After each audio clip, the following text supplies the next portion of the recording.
Hey guys, स्वागत है आप सबका मेरे चैनल सुनो कहानी में, जहां हम पढ़ रहे थे Shimla affair bye Srishti Chaudhary.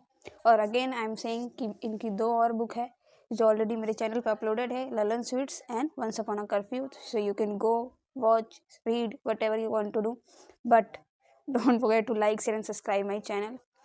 And there are also other books which you may like, so you can try them. तो चलो आज शुरू करते हैं chapter 5। Although a friend wanted me to pretend as if everything was normal the next day, I found it increasingly hard to do so. I was absent minded, constantly thinking about how a friend would not be considered a Parsi anymore and wondering what kind of family Ratan Babu had. But more than anything, I imagined them meeting here in the hotel and outside in the town and falling in love. I ducked into the kitchen frequently to whisper my queries. When did this start? At first, she tried to ignore me but finally came out for a walk in the garden so nobody would overhear us. I told you, I started to participate in the movement and that's where we met. I guess I never stopped feeling the injustice of it all. We used to read all these pamphlets and magazines from our father's collections growing up. Jugantar, Young India. We role played as Krantikaris, freedom fighters when we were child, holding a gun in our hands and liberating our world. When father died, I remember feeling so angry about everything. At that way, we were treated. At that way, they took away almost all that we had, leaving us to run our own hotel as if it was a privilege being extended to us. I would wake up feeling breathless and agitated on so many nights and felt that until I did something to help the cause of our freedom, to kick the crows out of India, my heart would not calm down. When we had to move to hotel, I found a way to do something about it. That is why you calm down. We thought it was all the cooking. Afrini smiled but then looked troubled again. That too, but it was too much. It was much more. One day in the kitchen, I overheard the maids saying that they did Prabhat Fairy every morning in the low bazaar, waking up everyone by singing Song of Freedom. I decided to go and see and felt such peace as I have never felt before. I began to go there every morning. One day, a man approached me. He said my sari looked too expensive to seem like I belonged here. He asked me what I wanted. When I told him I want freedom, he smiled and several days later took me to the Simla Circle. I can read and write, so they make me answer letters, listen in on conversation in the hotel, go to areas where a woman would find it easier to enter and survey the surroundings. How many policemen are on duty, who comes, who goes, things like that. Are not you afraid? I asked her, enthralled. I wanted to be like her, like our father, brave and unwavering, full of passion and courage. Every day, less so, she said. I could never betray her trust. So I decided to keep an eye on her and stop her from getting herself into trouble, at least as far as I could manage. Once she and Ratan Babu left, they would be free to live the life of rebellion they sought, to not even hide it from Noor anymore, and simply immerse themselves in the freedom struggle. But she would never again be allowed inside a Parsi temple, would not be received by our relatives, themselves in the freedom struggle. But she never would again be allowed inside a Parsi family, would not be received by our relatives or welcomed in Parsi communities and circles, never see a single Parsi penny if she were ever in need. Her children would never be accepted. It was the ultimate umbilical cut from who she is now. She would have to embrace this new identity, giving up all that she was in the past. I thought distantly about studio filled with lights of skyly enchanting dresses of red lipstick and words that followed off the pages of a script in a way. Did a friend to not seek an escape? Were we both charting our independent paths? Noor must have noticed something going on with us, for she looked over again and again, trying to find out what we were talking about. I dare not say anything when she was around, but I am afraid I gave away too much when Ratan Babu appeared in the foyer, and I sped away from him as fast as I could. In the night, we could finally laugh and giggle about it despite everything. It was my darling sister who had fallen in love and had eloped with a man just like in the movies. I thought for a brief moment about telling her about Charles, but what was I going to say? That I liked him, an Englishman? The idea sounded ridiculous even in my head. I was sure that a friend was going to laugh out loud if I dare reveal my fantasies. I almost forgot that all this was yet to be revealed to Noor. When I saw the two of them standing together in the quiet afternoon lull, my heart sank. This is just not possible. He is not appropriate. He's just playing around. He's not serious with his intentions, and I will not have him ruin my sister's life. Noor spoke in a low voice that I definitely, as her tense voice, reserved for when she was extremely angry, when even the slightest infraction could set her off. No, Afrin. Only a Parsi from a good family will be accepted, not any random man that one bumps into. But, and all of our people, an Englishman. No, I will not allow it. Both Afreen and I stopped dead in our tracks, staring at her in confusion until it dawned on me. Noor had perhaps interrupted our host conversation to believe that I was confessing to Afreen my interest in Charles. Suddenly I felt sorry for her, for all that she had done for us, for all that she was going to face. Perhaps she deserved better sister than us. Afreen, who was hand in glove with rebels and who had just had a secret wedding, and I, who dreamed of running off to America, of being with a British officer. I held Noor by her side, and she immediately realized she had gotten it wrong. Afrin's voice broke as she spoke. It's me. I'm the one. I did it. With a Hindu. Her lips curved in a comprehension. She nodded, as if one autopilot, and held my hand. I felt a surge of pity for her. Noor had been so beautiful as a child. Our ayah used to tell us that no one except that close family was allowed to look at her for fear of the evil eye. She had beautiful dove's eye on her heart-shaped face and had thick curly hair that made her look like a breath of fresh air. But now, as I looked at her, I saw age and worries. Her eyes were dark and tired, fine lines starting to appear. She leaned her weight into me. She had the ability to work the hardest on her toes and heels all the day. She usually avoided sitting down on the same sofas as the guest, but in the moment it was as if all the strength had drained from her legs. We stood next to her for what felt like an eternity, too scared to say anything. When the call of duty beckoned, Noor simply got up and walked away. I held Afrin's hand, hoping that my touch would convey that we will get through this. Ratan Babu stood next to Afrin as Noor surveyed them together once it was late enough and the guest had gone to bed. She had her arms folded across her chest and placed all around the room. I looked at him. He had a charming, likable way about him despite his rebellious khadi attire. Noor tried to explain her point. I cannot say much now. As a friend's husband, you have all the right to be with her. I can also understand how people might have these English ideas of marrying for love and whatnot, watching these movies that influence your thinking, and sometimes it can work. Why not? But for Afrins, it is a matter of giving up her very identity. It is a betrayal to our community. Ratan Babu folded his hands in front of Noor. I promise you that I will never be in that way of Afrin following her faith in being a true Parsi, even though she would not be allowed to remain one now that she has married a Hindu. But would you not say that faith is in the heart and the mind? That's all very well, but she will have a good home. She will have a wedding troche and a family who will look after her, and more than anything, a companion who will care for her till her dying day. Noor looked away, her expression still pained. I saw Ratan Babu nod at Afreen. There is one more thing, if you must know. I have known for your father in the circle that my family struggles in. He is famous. I have considered him my guru, my mentor.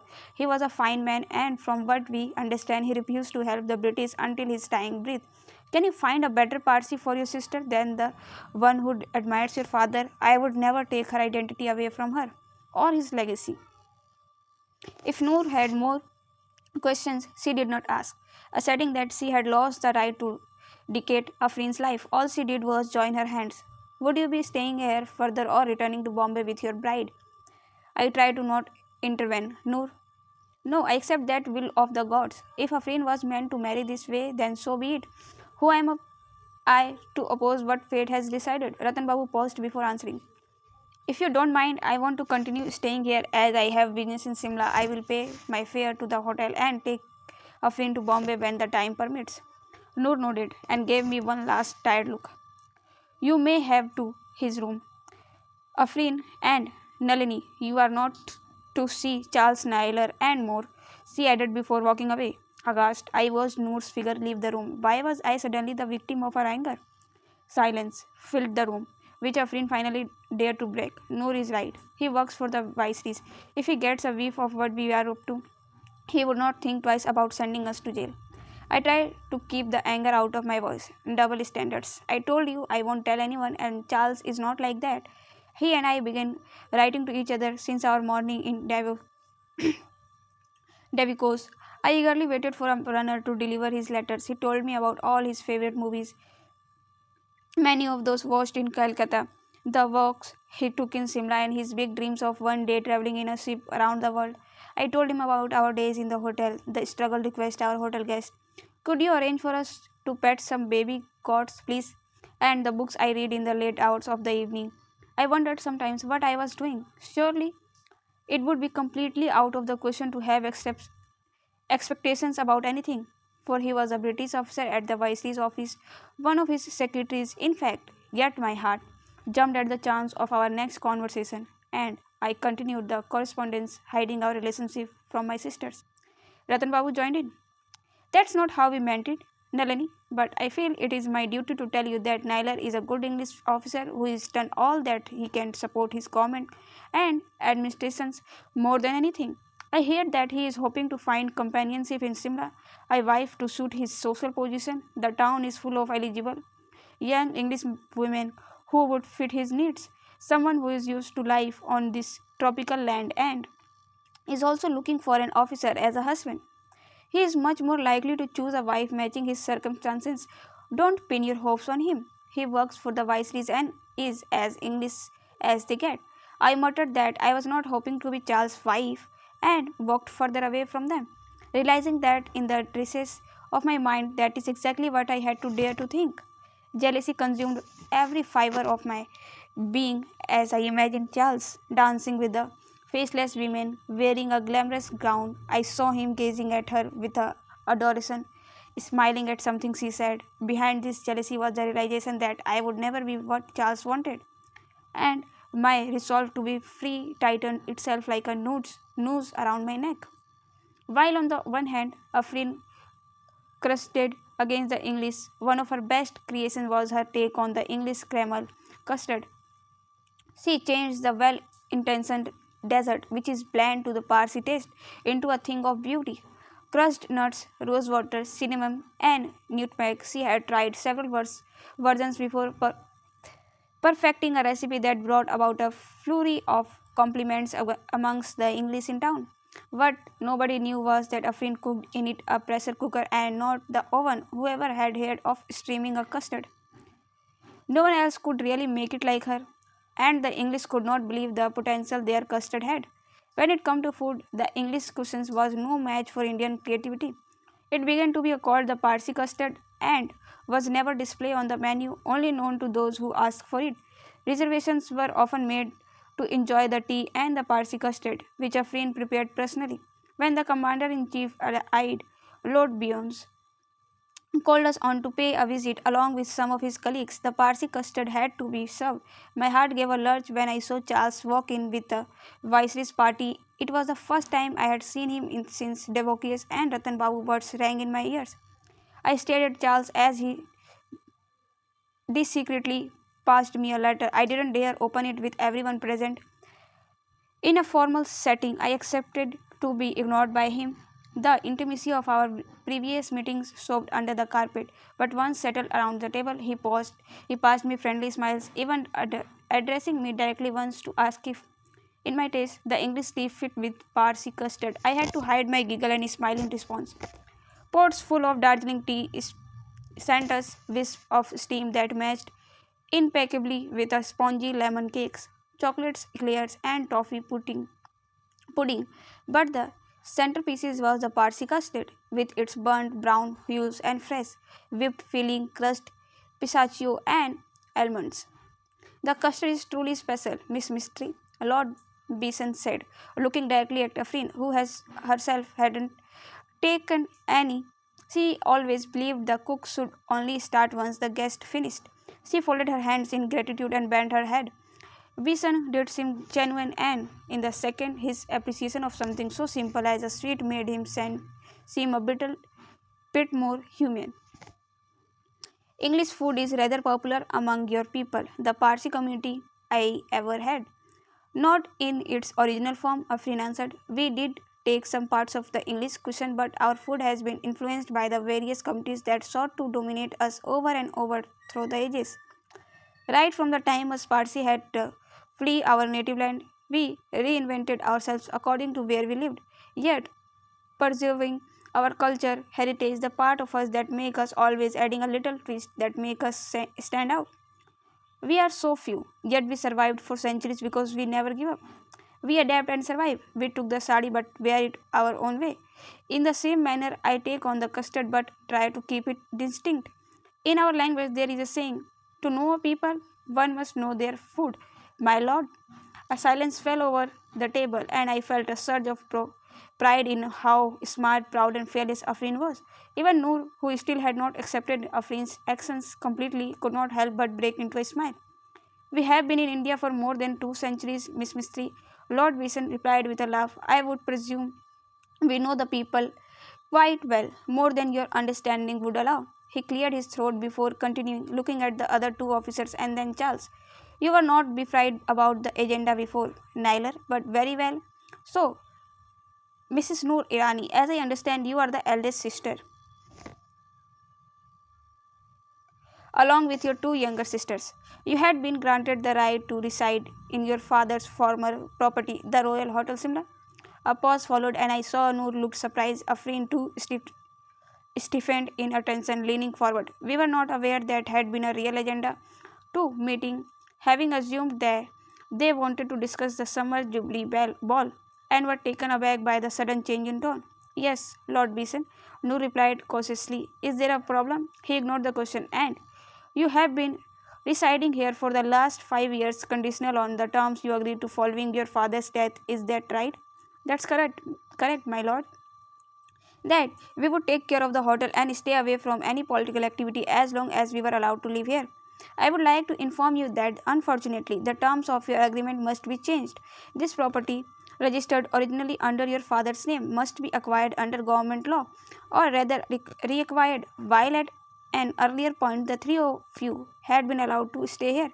The Royal Hotel Simla, with its envious and prime location as the only holding placed on top of Sunset Hill, is vital to meet the security needs of the British Indian Army, especially with the current situation of the war in Europe.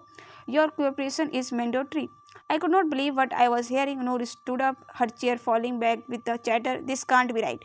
What does it even mean? We were given the hotel. It was for us, so we may not be homeless. You took away everything else we had. And allowance made in grace and subject to be taken away whenever required by the state. Further, Lord Beeson pressed on. In the absence of necessary cooperation, the appropriate authorities will have the right to seize the property by any means deemed imperative. No, shouted Afrin. Miss Mistry, do not forget the paper code of conduct. Do not forget who you speak to. Beeson banged his hand on the table and room turned icy. We were promised that we could stay here, that the hotel would remain, everything else was seized. The hotel is not being seized, it's simply being taken back as per law. You will be ordered compensation, Miss Irani, which is an offer I would consider rather generous. That is how it works, and you are not in a position to argue that law clearly stipulates the next course of actions. We will appeal in court. Let's take a step back, Charles said, apparently confused by the sudden outburst. Lord Beeson, there ought to be a way out. It has been their home for years, the only memory of their father. They should be allowed. And so they will be. Nyler, don't you worry about that. We simply wanted to informally tell them beforehand. It's impossible, Noor said. We don't agree with it. This is all that we have. It's our livelihood, the only thing we have left, our only home. We will own the streets without it, like beggar women. As I have already mentioned, you will be compensated for your loss, even relocated. That's more than what should be done for the daughters of a political terrorist. Silence followed this loaded statement. I looked around, pained by what they had suddenly and unfairly imposed on us, determined to not let them have their way this time. I held my sister's hand, pulling at them, trying to stop them from shaking. They sat down again, and a few moments of silence helped us recover. If there was no hotel in our lives, there would be nothing. Then perhaps there would be no other options left except leaving for America and trying my luck in the blinding lights of talkies. Perhaps this was the only way I could find a home for us again, for my sisters and myself. I had received a letter asking for details about the hotel, Noor said. I wonder if it is a connected. It was a basic letter that you are obliged to answer. One of the other officers, Hayden, said. There was a defined edge of soreness to his tone. Noor got up. We apologize. You are still our guest. Please proceed to the salon for some brandy and cigars. It was a strange mood with which the man got up to follow her out. Noor went ahead, but Afrin stayed, now staring at her custard. Seeing Afrin, Charles hesitated for a moment but then approached me anyway. I promise. I didn't know about this, he said to me in a quiet voice. I was acutely aware that Afrin watched us and could probably hear everything. Practical self preservation kicked in as I answered distinctly. Everything is fine, Mr. Naylor. I hope you had a nice evening. He seemed slightly taken aback by my tone and asked me if I could show him to the salon. I glanced at Afrin before agreeing and asking him to follow me. As soon as we were out of the dining room, he stood my way. Nalini, you have to trust me. I was still afraid of being discovered talking to him in private, very aware of my sister's presence close to me. Wanting to end our meeting quickly, I told him the truth. I don't think it's appropriate for us to meet anyway, Mr. Naylor. In our society, women do not ordinarily meet men who are not family. I am sorry to have misled you. He stepped forward, confused and anxious by what I had just said. But Nalini, I feel so wonderful with you. You are unlike anyone I have met. You have these thoughts and ideas about the world so unique and independent. Working at the hotel with your sisters, and I want to spend more time with you. My breath caught in my throat, yet my heart rebelled against every instinct to trust him. I wanted to believe him so much, but the voice in the back of my head cautioned me. It took a deep effort to collect myself and ignore what he had said, to stick to my resolve. Charles, I have my reputation to maintain. It's not as easy for me as it is for you. I can't be indulging in romance. It's not a privilege according to me. I am a practical, sensible girl who one day wants to lead a life of honor.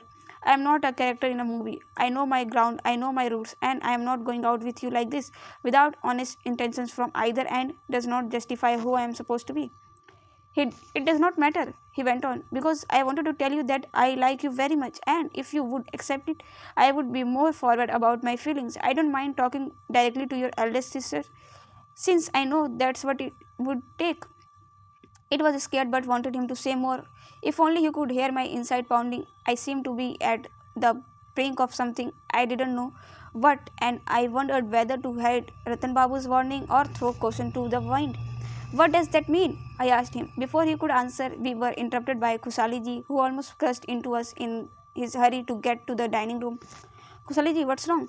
Outside, at the front doors, I must inform Noor Saiba. Charles and I looked at each other for a brief second before rushing out, leaving behind us stuttering Khushaliji. Immediately in the lobby, we could hear something was wrong outside. We went to the windows, and what I saw made my hands turn cold. More than 100 people, or it could be double that size, stood outside the hotel gates, led by Begum Jan. At first, I could not understand at all what they were doing there. The people seemed one mass, rather than individual faces, but when I looked closer, I realized Begum Jan had gathered many Muslims from the town. By then, the others too rushed outside, and Charles immediately went on and stood by Lord Basin, while Noor, Afrin, and Kusaliji stood next to me. On the road leading up to the hotel, the crowd was chanting Inqilab Jindabad before breaking into a beating rhythm of Hamari Mange Puri Karo, announcing loudly that the revolution was here to stay and that their demands had to be met. Some of them hurled stones at the carriages parked outside the hotel. A shiver ran through me as I watched and listened, but my heart dared to think the crowd would not hurt us as we would not hurt them. They were here to protest the English, that much was clear. Afrin crushed under her breath. It's Begum Jan. She got these people here without even telling us. Now I understood. Begum Jan must have known that Bison and the officer were due to visit the hotel today and grabbed this opportunity to stage a protest away from town. She must have convinced people that this was a chance to present their unique Muslim demands to senior officer. I didn't want to believe that she would betray us like this, but I remembered her words that day inside the police station. You two stay inside, Noor said in her fiercest voice to me and Afrin. Kusaliji gathered the men from among the servants. Before we could protest, Charles stepped forward, his gun drawn. Your sister's right. You all must stay inside. I wanted to protest, but he was not listening, and the other men too had their guns drawn by then. Bison, Charles, and the other two officers stepped outside onto the garden. I jumped involuntarily when they fired two warning shots in the air. Stay back! One of them yelled in a voice so loud it could be heard above the ensuing chaos. The shots seemed to have drilled Noor and Afrin too, As they threw themselves on the ground and looked ahead in alarm, the crowd was taken aback and paused for a second, but Begum shouting their slogan again, egged on up by Begum Jan. I rushed outside and tugged on Charles' arm, surprising him. Don't shoot at them, I yelled. I won't. Go back inside. You could get hurt. There was a loud ringing in my ears, and I realized that the gun had been fired again. Charles turned, shocked, as Beeson fired into the crowd, inciting wails and howls. He had hit someone. Jeffrey, Charles bellowed, throwing off my arm entirely. What the devil? Have you lost your mind? They are attacking us, Beeson said as he reloaded his gun. Charles moved forward to wrest in away from him. The shouting in the crowd grew louder and Noor stepped forward, attempting to instill calm. Kusaliji and the other servants too walked to control the crowd. Finally, the police arrived using their lathis to brutally push people back away from the hotel. I watched everything as if in a slow motion. I feared for my life, not that I would lose it, but that it would never be the same again. A big scuffle followed us as the crowd started fighting back, and the lathis had to be used with even more force until the crowd was injured enough to be tamed. Charles wiped his forehead on his sleeves and seemed to start towards me, but I anticipated his intention and rushed towards my sisters. We heard Lord Beeson bellowing orders as a friend tried to seek out Begum Jan, who was nowhere to be found. When the situation seemed more contained, Lord Beeson ordered that the protesting people will be marched down the hill through the lower bazaar. Charles followed them too, yet my heart noted with relief that he was as shocked as anybody else.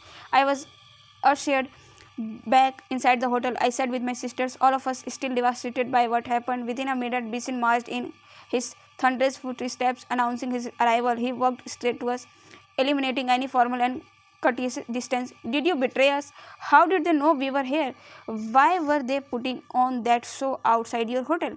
But no, it's not true. Noor stepped forward. This made him even more angry. You will mind my rank, Mrs. Irani. Noor stared coldly at him before saying, Very well, Lord Beeson. Nobody here betrayed your party. Why on earth would stage on a protest outside your own hotel? We have no reason to get involved in something like this, that too at our place of business. Beeson appeared to be breathing heavily. Exactly, Mrs. Irani. You should be the last people anywhere near this. How did the Muslims know they have to protest here? I looked at my sisters. We all knew that Begum Jan was obviously behind this. She had betrayed us, using the meeting with the officer for her agenda. She had taken advantage of our goodwill and put us in this vulnerable position. Tell me, Beeson growled, and I jumped, shocked at his changed demeanor, his scrutiny, and most of all, his enlightenment. Sir, we have already said that we were not aware of any plan of protest. We keep away from such things. We just want to run our hotel. Beeson nodded, a malicious glint in his eyes. He clearly did not believe us. Very well. We will find a way to loosen your tongues. Arrest them. And so, in the darkness of the evening, we were taken away from the hotel against our will. Filth and dust covered my palms and feet. I felt pains and bruises all over my body. The three of us had settled into an exhausted silence, trying to fall asleep on the hard floor on the prison cell. My only comfort was the sound of my sister's slow descent into rhythmic breathing and grace of Charles' letter under my petticoat, where I had hidden it as soon as he gave it to me. I crawled to where a silver of light from the lamp around the corner shone through and opened the letter, staring my eyes to read it. Dear Nalini, ever since I met you, I find myself writing down all the things I want to talk to you about. When I have a nice meal, I find myself thinking, I wonder what Nalini would think of it. When somebody has an interesting anecdote, I want to catch your eye and see your reaction. I was thinking about the story of Lutika, the one that your father used to tell you, and I must say it also makes me think of the wonderful Wizard of Oz. Lutika's three friends helped her exact revenge on the mad elephant, and Dorothy's three friends helped her defeat the wicked witch so Dorothy could return home. I guess the difference is in their motivations. While Dorothy just wanted to go home, Lutika wanted a channel for her anger and to restore justice. What kind of emotion is revenge? If it is give us the passport to take drastic actions beside the world of Oz, which I am happy to discuss with you over and over. I was wondering if you would like to accompany me to an official evening at the club. It would mean a great deal to me and also to the Simla gossip mongers. I am assuming it would be public acknowledgement of the admiration I hold for you, and honestly would thrill me to bits if you say yes. I will ask your sister for permission. I hope you will accept my invitation, Nalini. Nothing could make me happier. I crumbled up the letter, wishing for sleep to swallow me whole. Morning brought us released and an announcement that two lawyers, Mr. Rajput and Mr. Sood, had secured our bail with a letter of support from the Viceroy's officers suggesting our virtuous character. Outside, Ratan Babu waited for us, dressed in a western suit, reaching immediately for us as we emerged. Next to him was the other lawyer, Mr. Sood, who I suspected to be his compatriot at the Simla Circle. He was tall and lean, with a handsome face that would have pleased any mother when the time came to find a suitable match. He wore glasses and a western suit as well, along with an impeccably tied turban. He had thin, groomed moustache and surveyed us closely when we walked towards him. We folded our hands in greeting and gratitude. Mr. Sood immediately arranged the money for the release, and Mr. Naylor went out of his way to secure the letter. They caught me by surprise but also brought me relief. So, Charles cared enough to appeal the viceroys for our release. In that moment, it was all the support I could ever wish for. Noor folded her hands in gratitude, her voice almost breaking. I thank you, Mr. Rajput. It was hard for me to accept at first. Anyway, thank you both. Ratan Babu held her hands and stopped her from continuing with the folded hands gesture. This is the least. You wait and watch. They will pay for it. They really will. Thank you, Mr. Sud. We are ever grateful for your help in our bad times. Afrin spoke up. Sud, in turn, lowered his head, folding his hands. Please, Bhabiji, never ever say that again. If I can help the innocent of our land, I would move mountains to make that happen. He bowed individually to each of us, looking at me securely in the eye when he knew my sister were not listening. He said, Guruji has decreed. All of us must come to each other's aid to fight the demon that enslaves us all. Until that happens, we cannot be our true self slaves. Simla calling, while Ratan Babu simply fused over us, promising again and again that it would not let them take the hotel away from us. Noor stepped aside and asked Sud, Brother, tell us, what can we do to repay you? The time will come when we all must support each other, Bhabiji. Just stand by Hindustan in its time of need and nothing more would have to be done. With a final look directed at me, he asked us to let him take his leave and we made our way back to the hotel. The Viceroy wrote us a letter of support while Lord Beeson arrested us. I asked, that's so contradictory. Noor shook her head. Don't be fooled into thinking of it as a kind gesture. By providing us this letter, Beeson has effectively taken away the hotel from us. If we try to challenge their decision in court, we will stand no chance with this arrest recorded in our names. The Viceroy can withdraw his support at any time, calling us criminals who are in violation of our support to the British. We have been cornered. I wandered around the hotel like a ghost while my white sari trailing behind me as the events of yesterday ran through my mind again and again. Something in me had changed. While I didn't know exactly why, I knew somehow that how I felt would never be the same again. Some things, no matter how well deprecated, can be only be felt in person, like love and violence, the experience of which is much more intense than one would have ever imagined. When I finally went back up to our room to change, as tiredness threatened to sweep over me, I had an urge to go through the papers, postcard, and photographs our father had left us. I picked up one of the very last one he had sent to us from England. My darling girls, this momentum you see on the postcard is Nelson's column at Trafalgar Square. It's been a site of great battles and revolutions. Lord Nelson had helped me Britain secure victories against France in the Napoleon Napoleonic Wars. The square itself has for years been the site of political demonstrations and gatherings, a place where people have come together to raise their voice against injustice no matter their difference with each other. For example, the Irish protested here before Bloody Sunday. Yet, what is truly astounding for me is when women suffragettes held protests at the square demanding rights for women in 98. Right beneath Nelson's column, Elimine Pankhurst addressed thousands of women asking them to fight for their rights. Together, the suffragettes used force and violence, bombs and arson, gunpowder and acid, kerosene and paraffin, even attacking Winston Churchill. Whatever it took, however it took to get what they deserve. My darlings, I hope this picture and the stories behind them remind you that some things are worth fighting and even dying for. Perhaps this was what real men and women are made for, of betrayal and greed. I thought of Afrin and Ratan Babu, of our father who died because he raised his voice. I wondered long into the night what the meaning of my life could be, and I prayed the God would show me the right path. We sought to bring the hotel back to order, convincing our guests that the place was secure and that the preparation for the summer jubilee ball were in full swing. Begum Jan was banished from the hotel grounds and had not been seen since.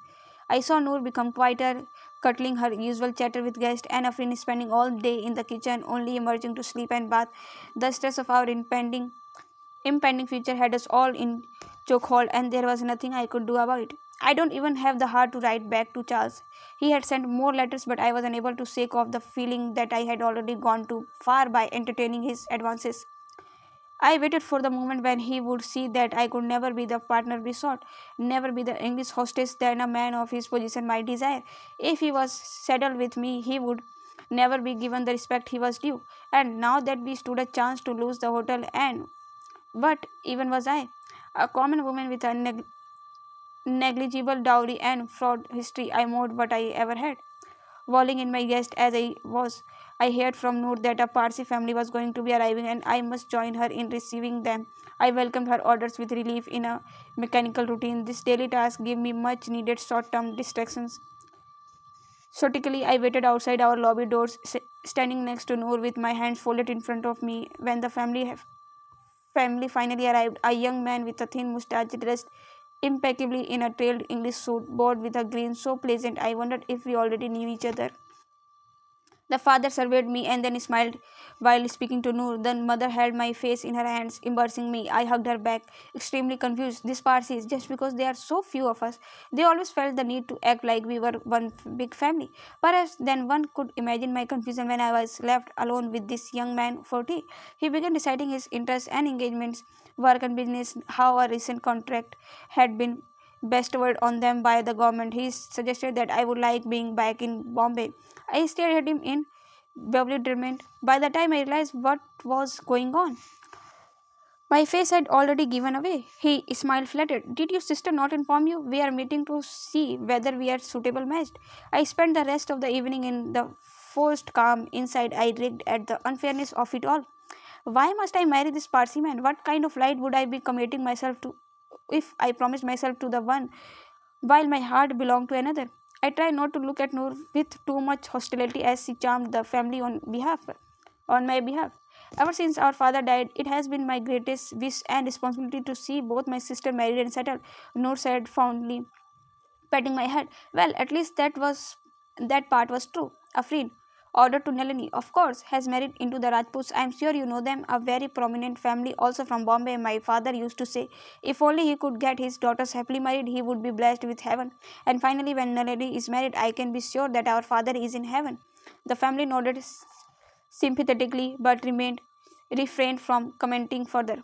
Our father's final act had made him popular amongst some Parsis and Nostris among others. The family silence made clear which side they were on, and how must I discard all solidarity with my father if there was to be union. And at the end of July will be our summer jubilee ball, attended even by the viceroys. Noor offered, cleverly judging the mood. Please, you all must come. Once the Parsi family left the next day, Noor asked me for my answer. My answer? Do they know about the hotel, how it will be taken away from us, or are you willing to deceive them in your quest to get me married off? She seemed angered by my insinuations. I won't let them take the hotel away from us. Don't you worry about that. You just worry about your future. Why don't you want to marry this man? I thought about Charles because he does not have magic in his voice. She was thrown off by that. You mean he is not a good singer, Nalini? That's important? No, that's not what I mean. Have you ever heard someone's voice and felt your heart dance, somersaulting around your stomach and making your ears feel all delighted? I can't marry him. I can't marry anyone in whose voice I don't find magic. She looked at me like I was mad. In the past, girls were happy if they were married. It would be the most exciting thing to talk about. Oh no, now they want magic in the voice and for their heart to dance and fireworks.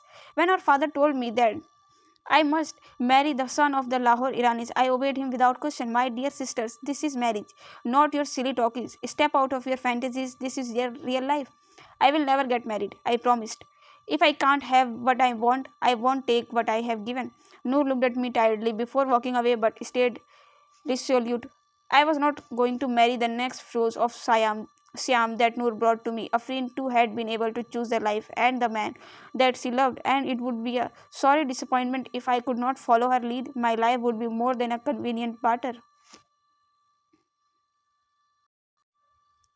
Act 2, The Simla Circle. I went back for a walk in the forest outside the hotel, and it was eerily quiet. I could hear the rustles of the leaves and the twitters of the birds. The moment, in its fullness and purity, first made me emotional and then slightly hopeful. Just as I began thinking that life might not be such a terrible thing, I heard footsteps approach. "Oh, it's you," I said, surprised yet revealed to see Charles. He seemed quietly surprised to see me. Taking off his hat and bowing in greeting, Charles seemed upset, and that somehow made him look even more charming. His hair disheveled, his blue eyes holding back endearing indication, and his lips twisted in a pout. We stood awkwardly in the middle of the forest for a moment, nothing and nobody around to disturb us, except for the monkeys. Being next to him calmed my aching heart, and I longed to turn and fling my arms around him. "Where are you headed?" I asked. "I was coming up to the hotel to meet you." That surprised me, and I looked at him, waiting for him to elaborate, but he delayed a bit until I glared at him. "You are getting married to the Parsi man?" he burst out, hurt and disapproval evident in his voice. It took me a moment to place what he was talking about. "How did you know? Have you been spying on me?" I asked. "Servants gossip.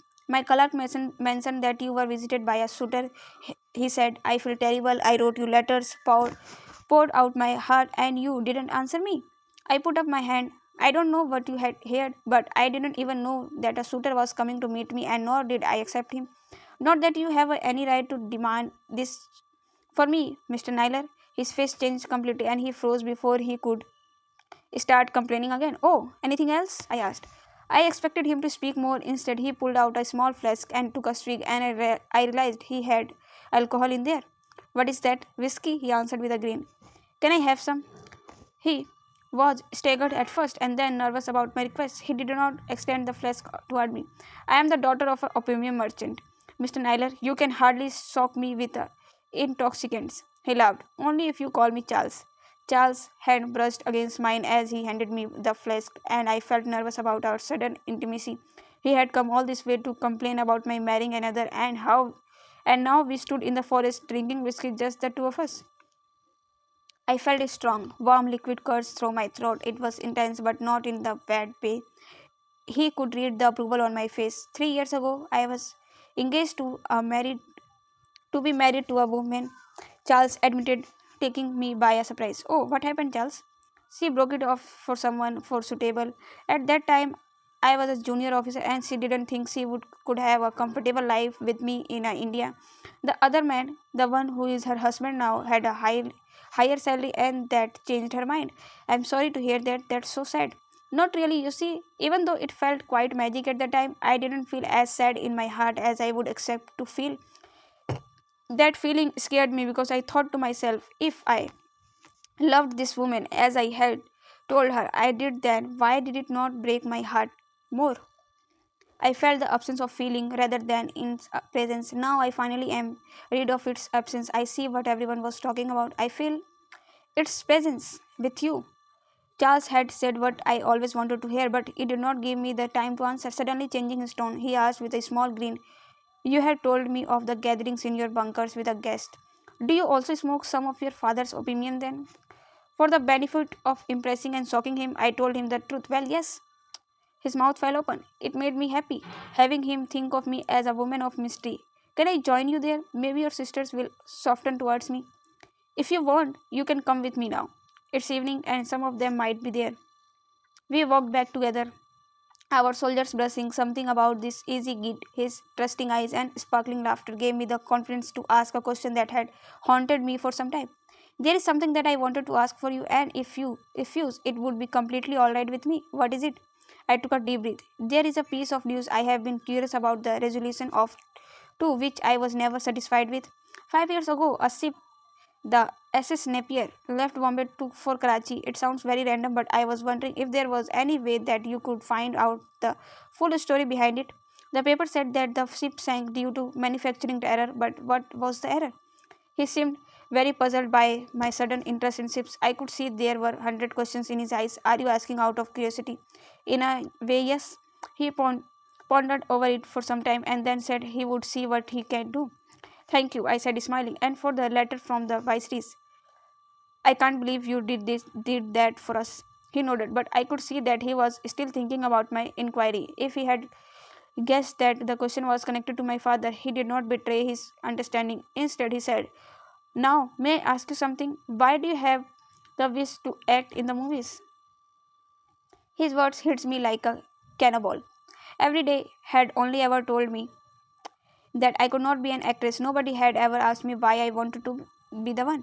The answer was ready on my lips even before I had a chance to think about it, as if it had been bubbling beneath the surface all these years, itching to come out. Because then I don't have to be me.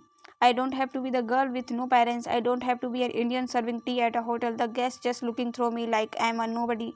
I don't have to be a woman simply awaiting the some old story of servitable in a loveless marriage.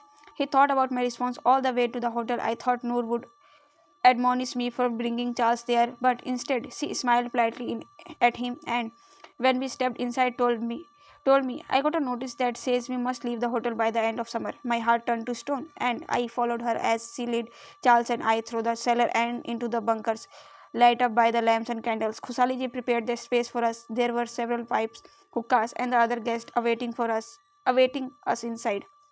I was surprised to see Mr. Sood. He walked across the room to greet me, Ratan Babu following behind. This time, Sood wore a khadi kurta. He stared intensely at Charles, and they both surveyed each other, seeming to forget that I was there as well. I am Ramandeep Sood. I trade in nuts and dry fruits. Charles Naylor, Viceroy's office. Charles said without withdrawing his hands from his pocket. You seem familiar. I have been around town for a long time, sir. I know it inside out. What is your take on how the war is going on, Mr. Naylor? Ratan Babu interrupted. It's a quite a disaster for now, Charles said, still staring at Mr. Sood. Unless we get some major help, we are getting flattened soon with France and Holland surrounding.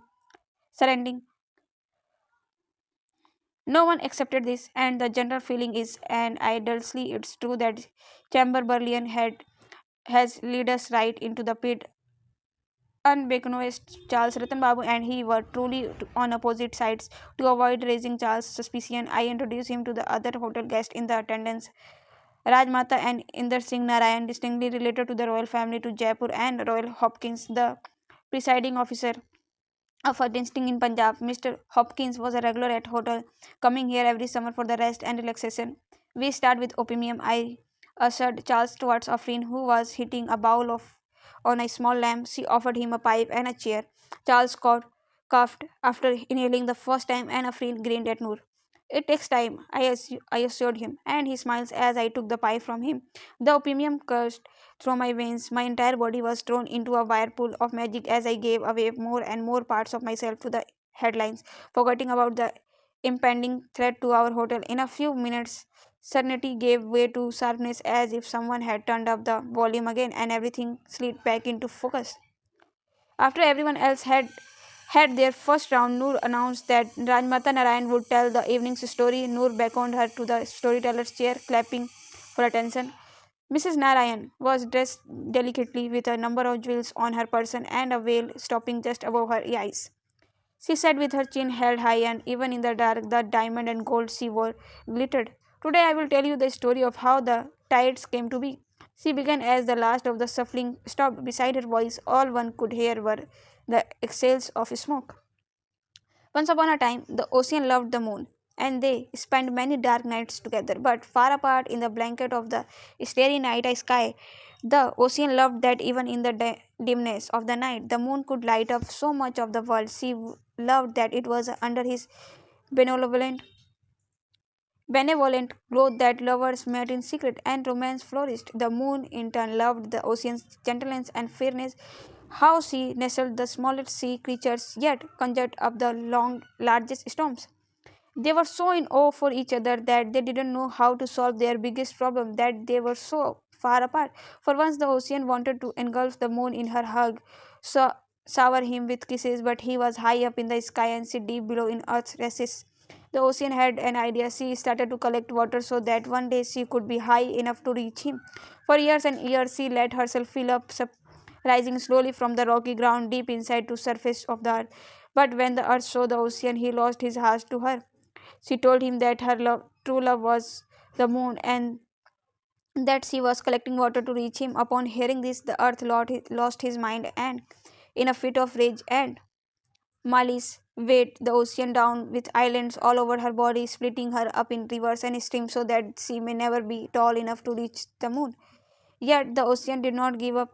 She appealed to the sun, who was old and powerful, hoping that he would pull some trick to let the two lovers united. He said, "Allow me to take some of your water, and I will teach the earth a lesson." The ocean readily agreed, but the sun had lied to her for his own gain. He trapped her in a vicious circle of rain and evaporation, loan and repayment, pushing the ocean further into misery. Cloud, who was the ocean's sister, blocked the sun for her from time to time so the ocean could regain the strength to survive. The ocean then asked for help from the mighty Himalayans, but he too was tired the earth and looked the other way. Fearing reprimand from the earth, he let the ocean suffer.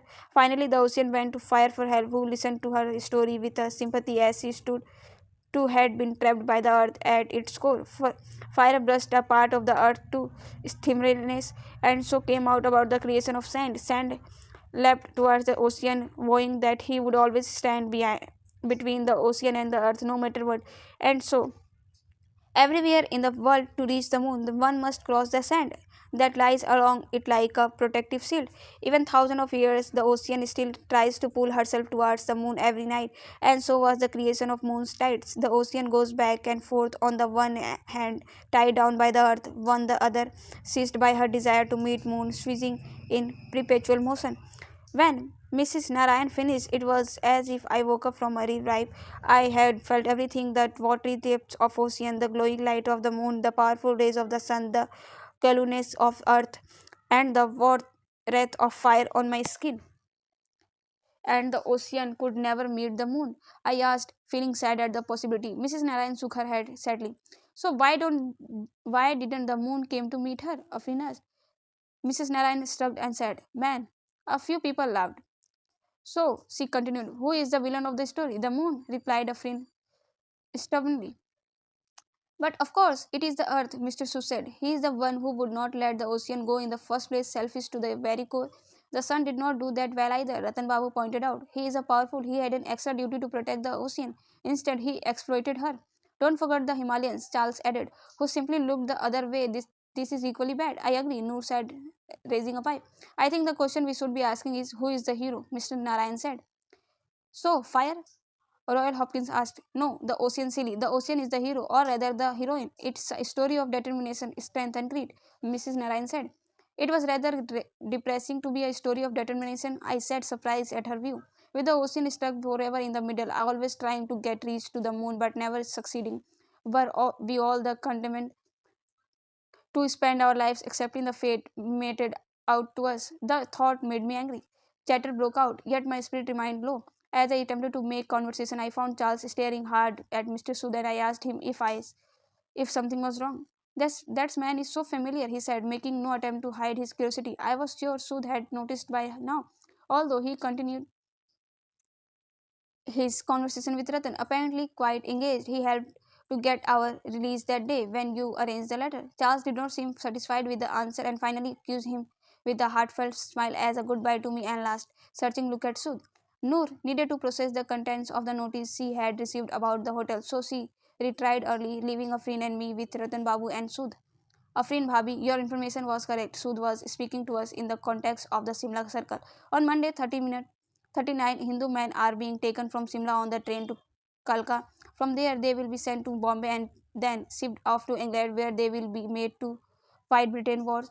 None of them have a clue where they are heading." Afrin seemed satisfied. "I told you that Mr. Hopkins sounded very sure when I overheard him in the hotel bragging to another guest about how happy the government was with his recruitment work. So what now?" So they smiled, turning to look at Ratan Babu. "Guruji has spoken. It's time to hit back. We will rescue them. We have to get them before their trains leave from Kalka. Otherwise, they are lost," Ratan Babu said. "We can't let that happen," Sud said, his eyes shining with passion. "These are our Britain, our fellow Hindus, we must target the regime and let them know that they can't do that to us. Now they take 100 of us, next they will take 1,000 more and more than men fight an endless war across the oceans.